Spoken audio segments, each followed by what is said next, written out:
The Battle with Grendel. After the banquet, Hrothgar and his followers leave Herot, and Beowulf and his warriors remain to spend the night. Beowulf reiterates his intent to fight Grendel without a sword, and while his followers sleep, lies waiting, eager for Grendel to appear. Out from the marsh, from the foot of misty hills and bogs, bearing God's hatred, Grendel came, hoping to kill anyone he could trap on this trip to High Herot. He moved quickly through the cloudy night, up from his swamplands, sliding silently toward that gold-shining hall. He had visited Hrothgar's home before, knew the way, but never before nor after that night found Herot defended so firmly, his reception so harsh. He journeyed, forever joyless, straight to the door, then snapped it open, tore its iron fasteners with a touch, and rushed angrily over the threshold.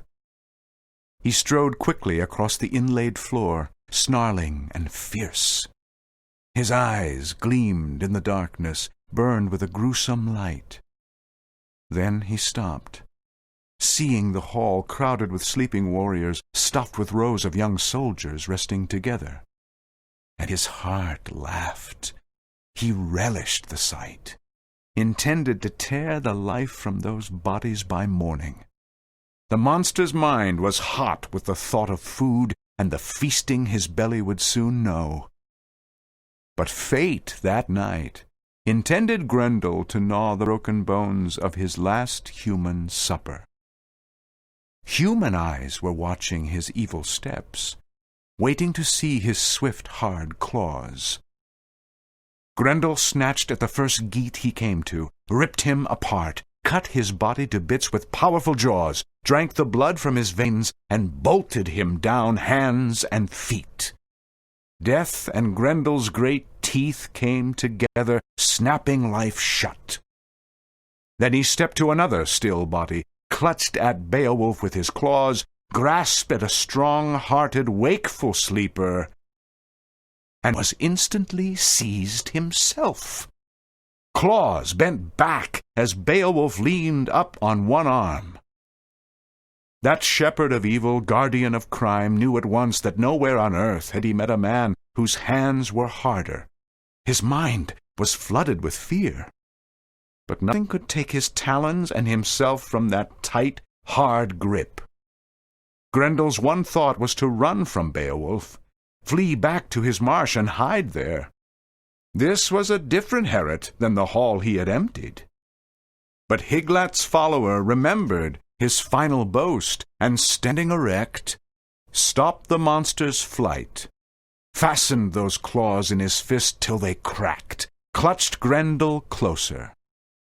The infamous killer fought for his freedom, wanting no flesh but retreat, desiring nothing but escape. His claws had been caught, he was trapped. That trip to Herot was a miserable journey for the writhing monster. The high hall rang, its roof boards swayed, and Danes shook with terror. Down the aisles the battle swept angry and wild. Herot trembled, wonderfully built to withstand the blows, the struggling great bodies beating at its butyl walls. Shaped and fastened with iron, inside and out, artfully worked, the building stood firm. Its benches rattled, fell to the floor, gold-covered boards grating as Grendel and Beowulf battled across them. Hrothgar's wise men had fashioned Herot to stand forever. Only fire, they had planned, could shatter what such skill had put together. Swallow in hot flame such splendor of ivory and iron and wood. Suddenly the sounds changed. The Danes started in new terror, cowering in their beds as the terrible screams of the Almighty's enemy sang in the darkness, the horrible shrieks of pain and defeat, the tears torn out of Grendel's taut throat, Hell's captive caught in the arms of him who, of all the men on earth, was the strongest. the mighty protector of men, meant to hold the monster till its life leaped out, knowing the fiend was no use to anyone in Denmark. All of Beowulf's band had jumped from their beds, ancestral swords raised and ready, determined to protect their prince if they could. Their courage was great, but all wasted. They could hack at Grendel from every side, trying to open a path for his evil soul, but their points could not hurt him. The sharpest and hardest iron could not scratch at his skin, for that sin-stained demon had bewitched all men's weapons, laid spells that blunted every mortal man's blade. And yet his time had come, his days were over, his death near. Down to hell he would go, swept groaning and helpless to the waiting hands of still worse fiends. Now he discovered, once the afflicter of men, tormentor of their days, what it meant to feud with Almighty God. Grendel saw that his strength was deserting him. His claws bound fast, Higlat's brave follower tearing at his hands. The monster's hatred rose higher, but his power had gone. He twisted in pain, and the bleeding sinews deep in his shoulder snapped, muscle and bone split and broke. The battle was over. Beowulf had been granted new glory.